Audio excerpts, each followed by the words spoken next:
Hi, I'm so glad you're here. I want to have a conversation with you. I debated on sharing my screen and going through a slideshow, but I think this conversation needs to be had in person, or at least face to face, like this. This is pretty important.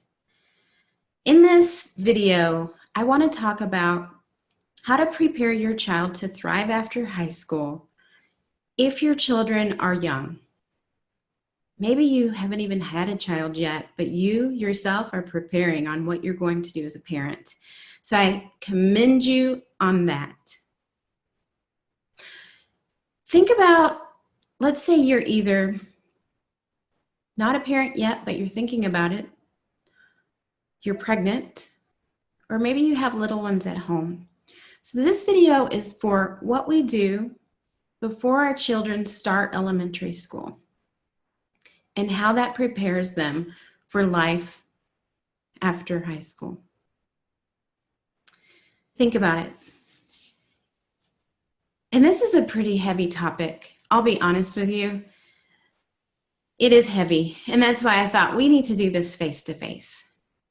So here we go. Okay, as a parent, we have a responsibility to do our best to raise our children.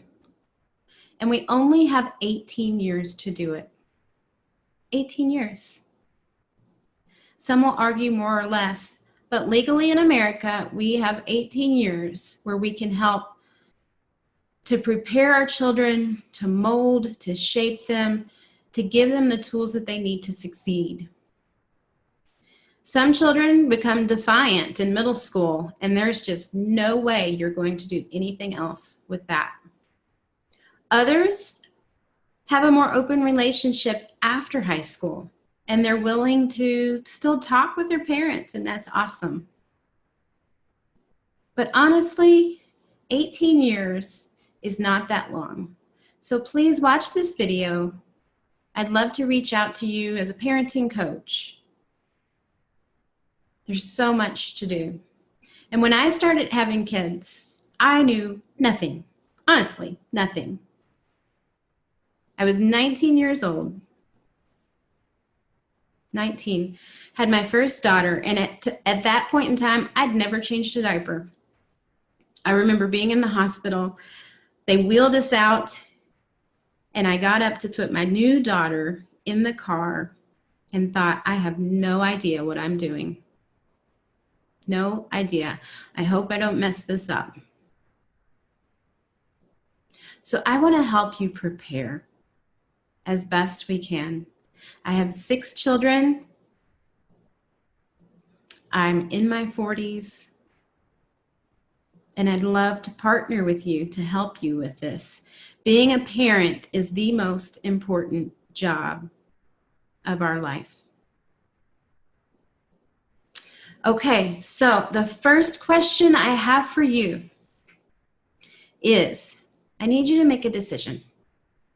Will you prepare your child for the path, or will you prepare the path for your child? What I mean by that is many parents, and I started off like this too. I brought my new baby home, and I wanted to protect her and love her and shelter her and hold her tight and put her in a bubble and just never let anything happen to her. I think that's natural as parents, right? But then fast forward 18 years, and what has that done? What has that done for your child? To prepare them for the future, to prepare them for when you're not there holding their hands. Honestly, it sets them up for failure. So I hope you'll make the decision with me today to prepare your child for the path. And in this, we still love them. We still hold them tight. We still shelter them to some extent. But in your home, under your watch, You can allow things to happen that are within your control and prepare them for this journey. And it's so beautiful. And then your child will have so much more confidence. So let me give you an example. Let's say you have this new baby and you're so excited to be a parent. And first, second, third grade, there's just no hiccups, no bumps, no bruises. Life is good. You're giving your children everything they need, everything they want. They're happy, and you're using happiness as your measurement stick. And then they start elementary school, and kids start to make fun of them. How do you respond? Do you work with your children to explain that life's not fair? You can't make everyone happy. And you have to let those comments roll off your back as much as they hurt. Or do you go to the school and throw a fit with the principal or the student or the other children's parent and say, you can't treat my kid that way? It's an option.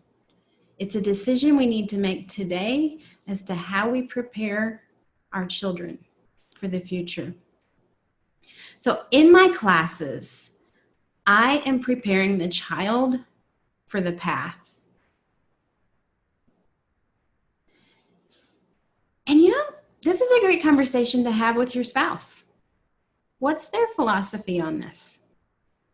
Because I can tell you that if you and your spouse are not on the same page with this one decision, you will have conflict and strife, and life will not be easy for you, for your spouse, or for your children. So please have this conversation with them today. Make this decision as to what you will do today. Okay, so next, I want you to think about what is going into your children. Pretty simple. What's going into their head, their mind, what's going into their heart, what's going into their ears. We don't think about this too much. In fact, I didn't think about it until middle school.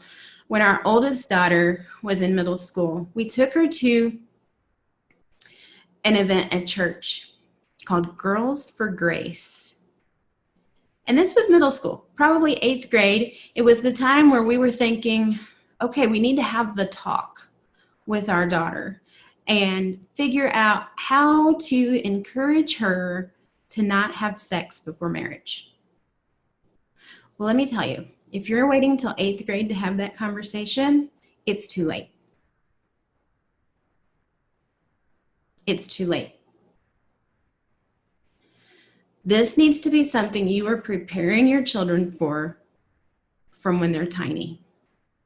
And it starts with, what are they listening to? What's on the radio in your car?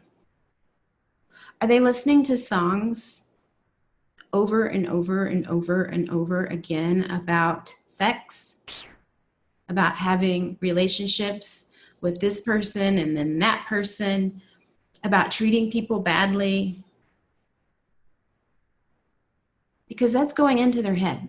It's going from their ears into their mind, and that's shaping the children into what they will be in the future. Now, I take this to an extreme for my family now. I just do. Since that point, when we went to that Girls of Grace concert, it changed me. At that point, I had never even thought about what the music I had on was doing to my children. I just thought, well, I like it. I've listened to it forever. I turned out okay, right? Don't we think that way? But here's the fact.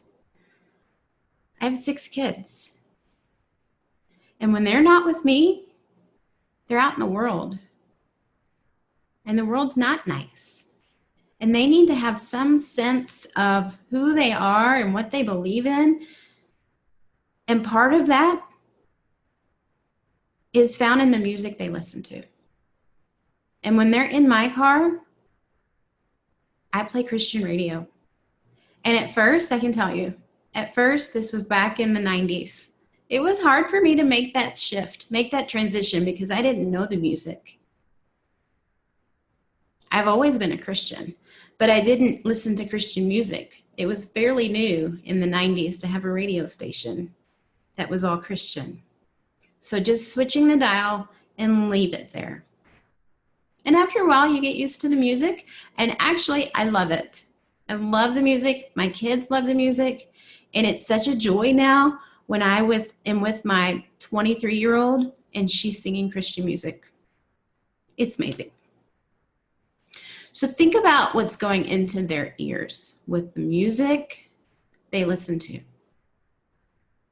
Next, think about the magazines laying around your house. Again, at that concert, Girls of Grace, they said, do you have Victoria magazine? Victoria's Secret magazines?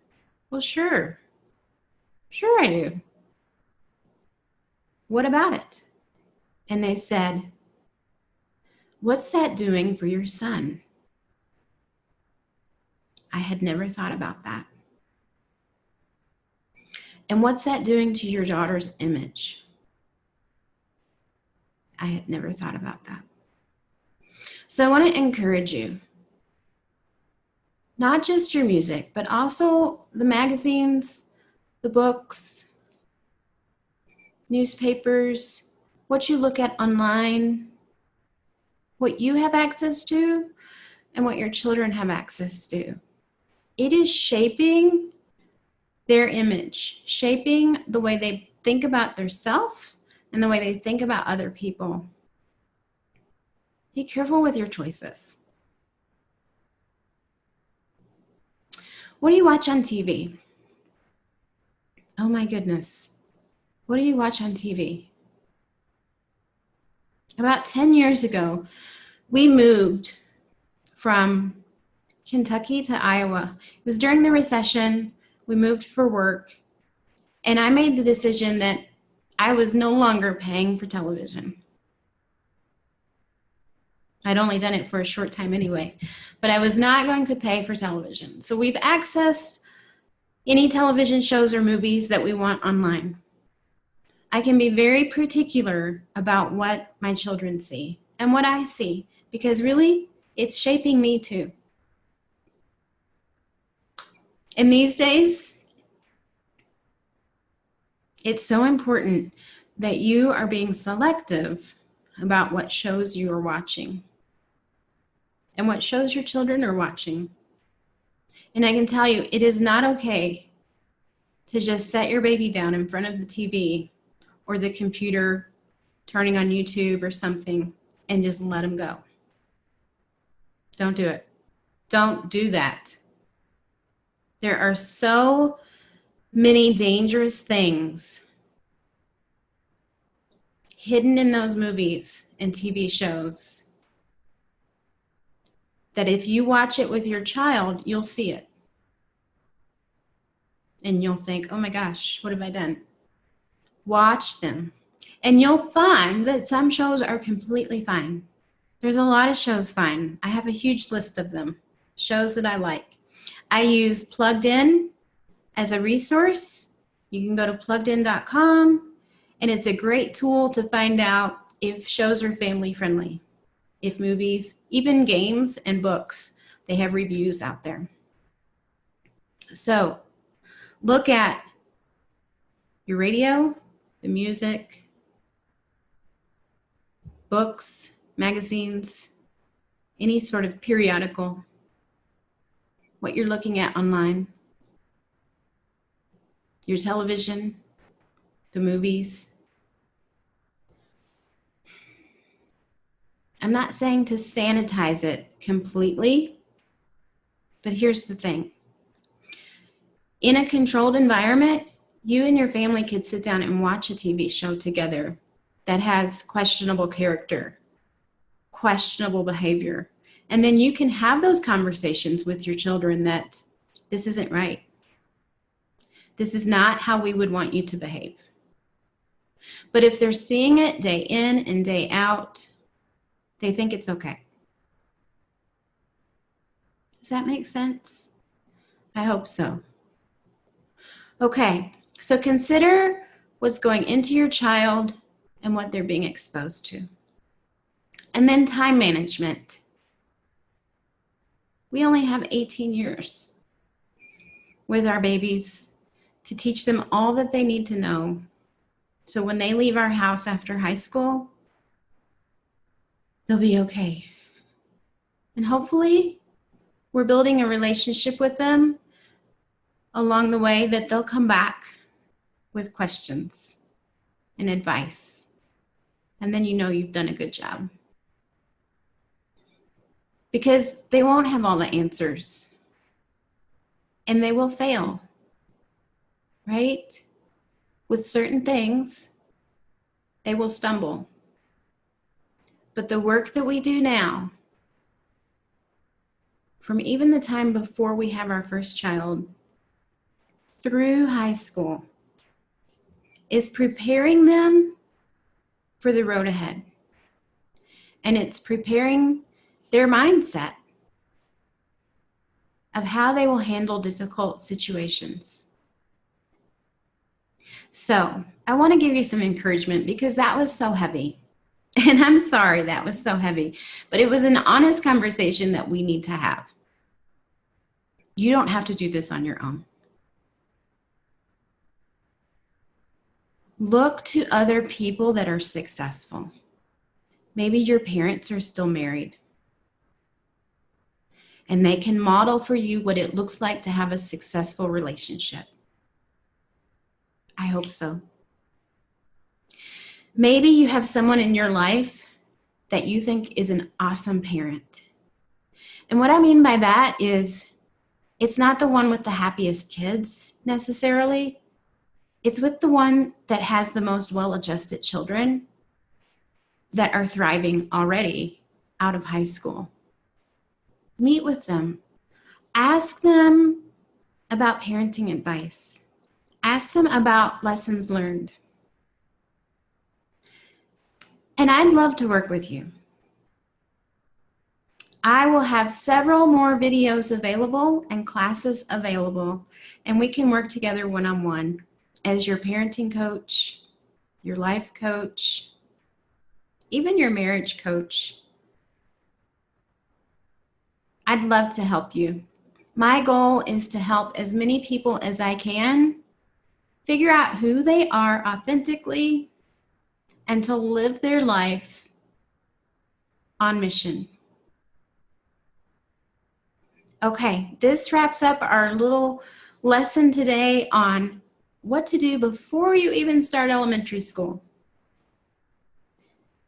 Now, let's jump into the next lesson. I look forward to seeing you again.